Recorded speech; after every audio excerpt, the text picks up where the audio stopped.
사람과 세상을 아름답게 고치는 역사. 이사야 4장 1절에서 4절. 조물주 하나님은 아름답게 하는 역사가 아니고는 역사하지 않는 신이십니다. 하나님께서 천지 만물을 창조할 때 아름다운 것을 이루기 위하여 창조의 역사를 시작하신 것입니다.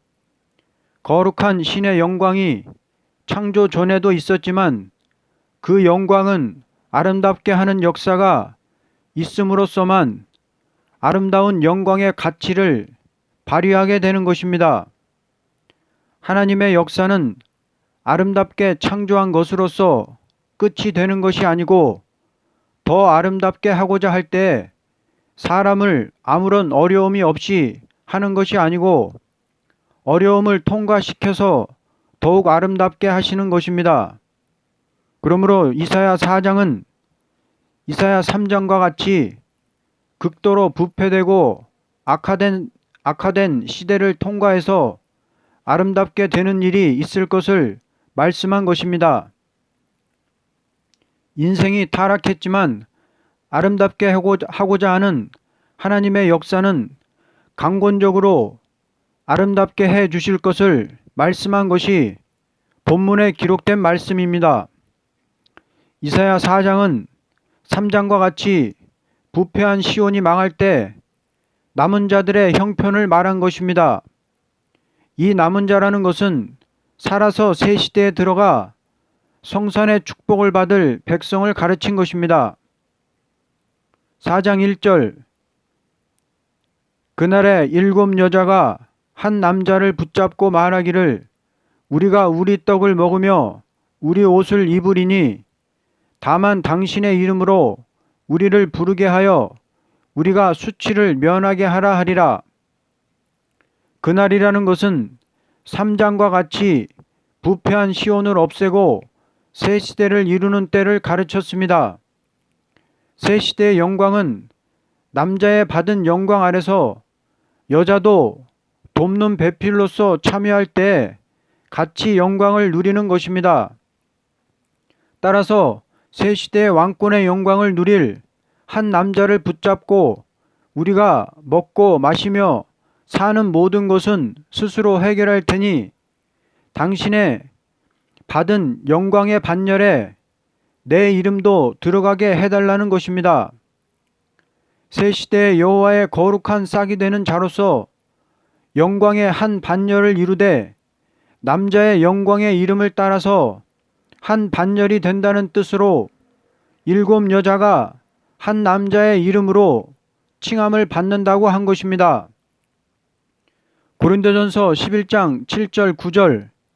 그러나 남자는 하나님의 형상이요 하나님의 영광이니 머리를 가려서는 안 됩니다. 그러나 여자는 남자의 영광입니다. 또 남자가 여자를 위하여 지으심을 받은 것이 아니고 여자가 남자를 위하여 지음을 받았다고 말씀했습니다.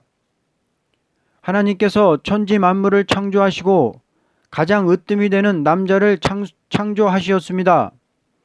그는 하나님의 형상으로 이루어진 인격입니다. 그러나 그가 홀로 있는 것을 합당치 않게 하나님은 보시었습니다. 왜냐하면 천국을 목적 둔 하나님의 뜻을 이루기 위해서는 큰 사명을 가진 남자를 돕는 배필이 있어야만 되겠으므로 남자의 사명적인 영광을 위하여 여자를 창조한 것입니다. 따라서 여자는 홀로 왕권을 받을 수는 없고 남자가 받는 왕권에 가입할 수가 있게 된 것입니다. 언제나 여자의 사명을 남자가 돕는 것이 아니고 남자의 사명을 여자가 돕는 것을 하나님은 원칙으로 했던 것입니다. 그러므로 이것은 현세의 남녀 관계와 같은 것을 뜻한 것이 아닙니다. 어느 종이 이것을 새 시대는 한 남자가 7 여자를 데리고 산다는 것으로 해석했다는 것은 진리를 가감하는 것입니다.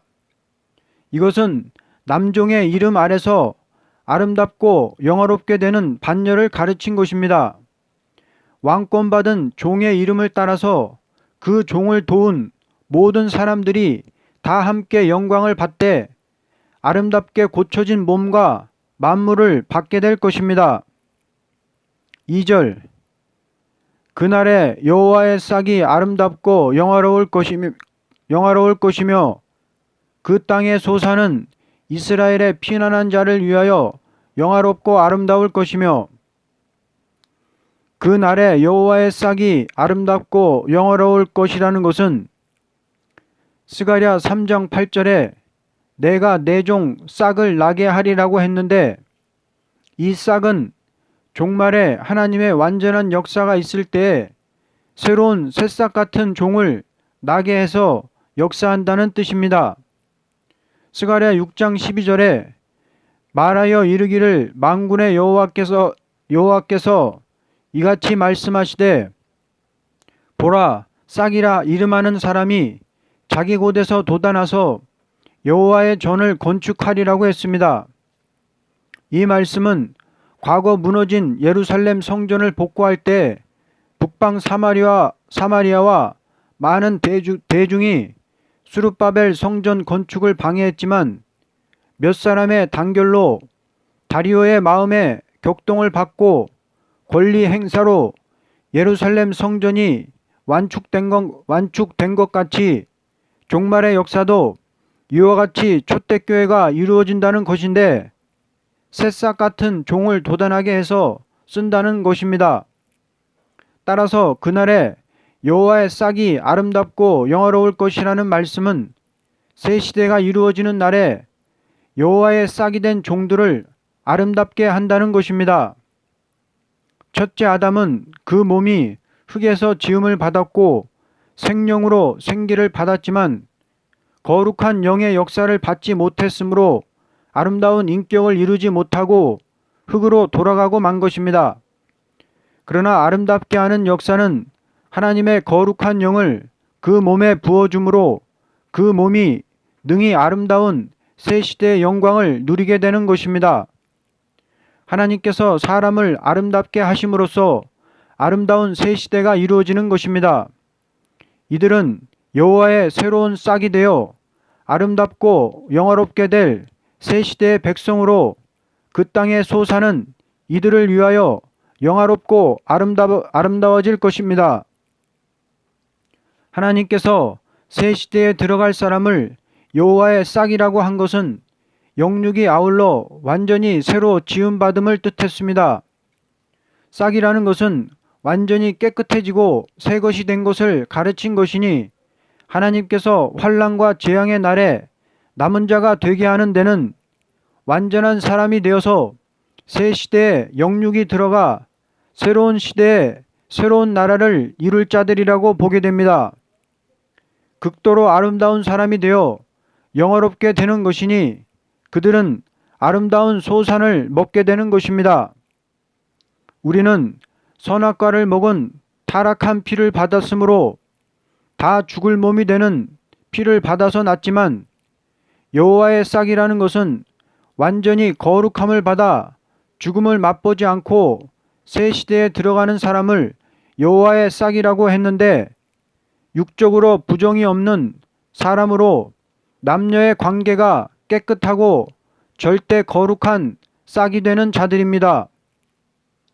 그 땅의 소사는 이스라엘의 피난한 자를 위하여 영화롭고 아름다울 것이며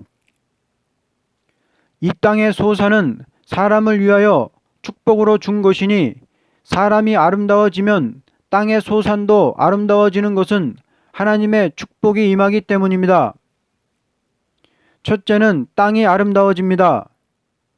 이사야 35장 1절에서 2절에 광야와 메마른 땅이 기뻐하며 황무지에도 꽃이 필 것이다. 사막이 기쁜 노래로 즐거워하며 레바논 산처럼 푸르고 갈멜과 사론의 목장처럼 아름다울 것이며 모든 사람이 여호와의 영광과 우리 하나님의 위대하심을 보게 될 것이라고 했습니다. 첫째 아담이 범죄함으로 저주받았던 땅은 아름다운 성남 성녀로 새 시대가 이루어질 적에 땅이 아름다워지는 것입니다.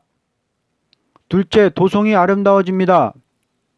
이사야 54장 11절에서 12절 너 공고하며 광풍에 요동하여 안위를 받지 못한 자여 보라 내가 화려한 채색으로 내 돌 사이에 더하며 청옥으로 내 기초를 쌓으며 홍보석으로 내 성벽을 지으며 성류석으로 내 성문을 만들고 내 지경을 다 보석으로 꾸밀 것이라고 했습니다. 아무리 지금 과학적 기술이 발달되었다 하여도 새 시대의 도성과 같이 아름다울 수는 없습니다. 왜냐하면 그때는 하나님의 축복 속에서 모든 광물까지도 극도로 축복을 받아 아름다운 도성을 이루기 때문입니다. 이 도성은 성도가 주둔하는 도성이 됩니다. 새 시대의 소산이라는 것은 식물이나 광물이나 동물이나 다 아름다워지는 것입니다. 3절 시온에 남아있는 자, 예루살렘에 머물러 있는 자, 곧 예루살렘 안에 생존한 자 중 기록된 모든 사람은 거룩하다 칭함을 얻으리니 이들이 시온에 남게 된 이유는 이름이 거룩하다 칭함을 받은 자들입니다.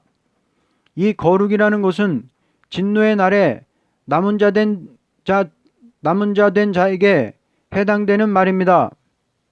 우리 영혼이 구원받은 것은 중생을 받는 데 있고 우리 몸이 살아서 영화롭게 되는 것은 거룩하다 칭함을 받아야 된다는 것입니다. 하나님께서는 아름다운 새 시대를 위하여 역사하시되 아무리 타락한 인간이라도 거룩하다 칭함을 받을 수 있도록 역사해 주시는 것입니다. 하나님은 거룩한 사람을 찾는 것이 아니고 거룩하다 칭함을 받도록 역사하는 신이십니다. 거룩하신 하나님께서 속화된 세상에서 거룩한 사람을 만들어 거룩한 성산을 이루고 거룩한 나라를 이루어 거룩한 영광을 왕권으로 세세토록 주고자 하는 것이 하나님의 거룩한 역사라는 것입니다. 아무리 시온이 부패했다 하여도 남은 자가 되게 하실 때에는 더욱 거룩한 자가 되게 하여 거룩한 왕국을 이루게 하시는 것입니다. 4절 이는 주께서 심판하는 영과 소멸하는 영으로 시온의 딸들의 더러움을 씻기시며 예루살렘의 피를 그 중에서 청결하게 하실 때가 됨이라. 이것은 종말의 심판날에 남은 자에게 임하는 완전 역사를 가르친 것입니다. 시온이라는 것은 예루살렘 성전이 있는 시온산을 말하는 것이고 시온의 딸들이라는 것은 예루살렘의 시민, 즉 선민을 말하는 것이고 오늘날 성도를 말합니다. 또한 예루살렘은 성전, 곧 교회를 말하는 것입니다. 따라서 시온의 딸들과 예루살렘은 모두 성도들을 가르친 것입니다.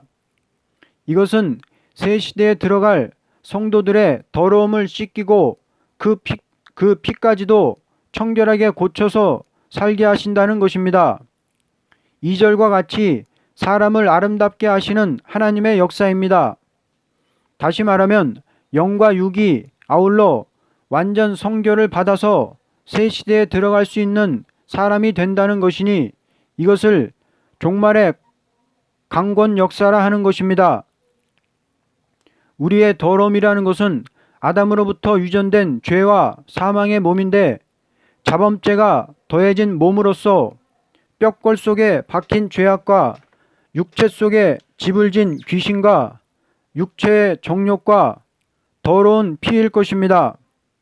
이 더러운 몸을 그대로 가지고 주님의 왕국에 들어가 본들 세상에서처럼 70년 80년 병들다가 끝내 죽는다면 그건 새 시대라고 할 수 없을 것입니다.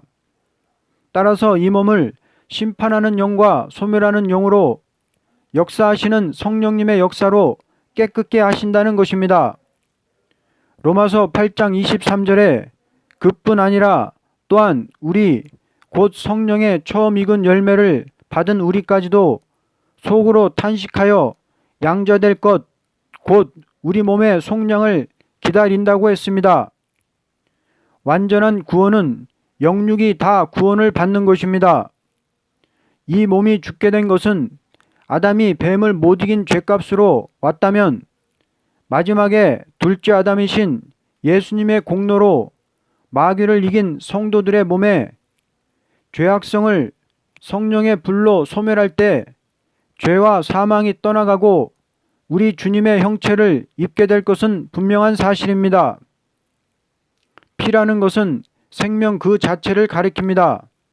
창세기 4장 10절에 아벨이 흘린 핏소리가 땅에서부터 원수를 갚아달라고 호소한다고 하였습니다. 창세기 9장 4절에서 6절에 하나님께서는 노아에게 동물의 고기를 그 생명되는 피채 먹어서는 안 된다고 명하셨습니다. 레위기 17장 11절에 육체의 생명은 피에 있다고 했습니다. 그런데 그 피가 선악과를 먹고 더러워진 것입니다. 사람이 죄를 짓는 것은 더러운 피의 작용입니다. 마귀가 우리를 미혹하고 그 미혹에 우리의 마음을 빼앗길 때 더러운 피의 작용으로 정욕이 발생되어 간음하게 되고 혈기를 부리게 되고 싸우게 되고 살인하게 되는 것이 다 더러운 피로 인한 것인데 이 더러운 피까지 깨끗게 하신다는 것입니다. 진노의 날에 남은 자들은 자기의 어떤 도덕적 행위나 수양으로 된 것이 아니고 하나님께서 심판의 영과 소멸의 영으로 그들을 깨끗하게 하되 피까지 정결케 한다고 했습니다. 이것은 은사 역사가 아니고 종말의 권세 역사가 내리는 때에 강권으로 죄악을 제하는 역사이니 스가랴 3장 9절과 동일합니다. 스가랴 3장 9절 만군의 여호와가 말하노라 내가 너 여호수아 앞에 세운 돌을 보라 한 돌에 7눈이 있느니라 내가 거기에 새길 것을 새기며 이 땅의 죄악을 하루에 제거하리라. 종말의 완전 역사라는 것은 머릿돌 되시는 심판주를 통하여 완전 역사가 있는 동시에 분명한 진리가 새겨지고 이 땅의 죄악이 하루에 제해지는 강한 역사가 일어난다는 것입니다. 영만을 구원할 때는 그 영을 중생시키는 일이요 그 몸은 병들어 죽는 몸이니 그 몸에 피까지 정결케 할 필요가 없었습니다. 그러나 그 몸이 살아서 새 시대에 들어가는 자는 그 몸의 피가 영생할 피로 이루어지도록 그 몸에 있는 죄의 질까지 다 소멸시켜서 그 몸으로 죽음을 맛보지 않고 영광을 누리도록 하는 역사입니다. 이것은 진노의 날에 남은 자가 될 사람들에게 주는 역사입니다. 사람이 병들어 죽고 피곤해 쓰러지는 것은 그 몸은 그 피가 조상적부터 내려오는 죄악의 혈통이라고 보게 됩니다. 그러나 기독교 종말의 완전 역사라는 것은 강권적으로 하루아침에 그 몸을 완전히 개조시키는 일이 있게 되는 것입니다. 인생 자체는 도저히 거룩하게 될 수 없는 타락한 본질이 있고 악한 세상에 물들었지만 택한 자를 거룩하게 하실 때에는 심판의 영과 소멸의 영으로 그 피까지 정결케 하는 역사를 하시는 것입니다. 이날까지 기독교의 역사는 그 영을 중생시키는 데 목적을 두었지만 심판기가 올 때에는 당신의 자녀를 그 몸의 피까지 정결케 하셔서 완전 개조를 시키되 죄의 몸을 거룩한 몸이 되도록 소멸의 영과 심판의 영으로 완전히 사로잡아 그 몸의 죄의 본질인 피까지도 정결케 하시는 역사를 말합니다. 결론적으로 가장 아름답고도 복된 일은 죽음을 맛보지 않고 남은 자로서 아름답고도 영화로운 단체를 이루는 역사라고 보게 됩니다. 우리는 앞으로 하나같이 성결함을 받아 하나같이 뭉쳐 부르짖는 역사가 아니고는 절대로 남은 자가 될 수가 없다는 것을 가르친 것입니다. 몸이 흙으로 돌아가는 일은 슬픈 일이요 그 몸이 완전 개조를 받아 아름다운 소산을 먹게 되는 것이 아름다운 역사라는 것입니다. 아멘.